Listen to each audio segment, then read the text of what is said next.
খুলবে মানছি ওই মশলাটাই বানিয়ে দিয়েছি সুন্দর করে যাতে নিতে পারি। ব্যাগটা দেশে বিগ সাইজে কি কি আছে এটা? এর মধ্যে কি? ভালো এই মাছ তো আমি চিনি না। বলে কি মাছ কমেন্ট করেন। এই মাছ আমি চিনি না। আমাদের ব্লগার হয়ে এটা হচ্ছে কই মাছ। এটা ঢাললাম না। ব্লগার হয়ে গেলাম হ্যাঁ কাপল ব্লগার। নো এটা হচ্ছে বড় আকার চিংড়ি মাছ বলে পরিষ্কার। ভিতরে ময়লা নাই তো। এটা হচ্ছে চিংড়ি মাছ যেটা হচ্ছে না হইলে বাসায় কোনো খাবারই চলে না সেই মাছ।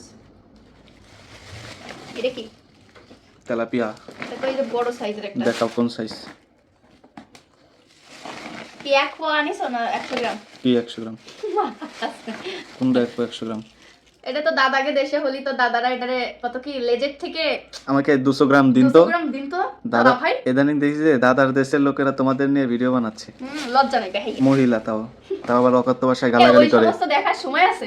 সময় না। তারপর দেখলাম যে আসলে ও শিক্ষাটা কেমন? না ও না শোনো নিচু মনের মানুষ ও যে মূলত গালি দিয়ে কথা বলে। তোমার নিয়ে ভিডিও বানানোর কারণ হচ্ছে ও ভাইরাল হতে চায় বা যাই হোক ও মানে ফ্রেমে আসতে চায়।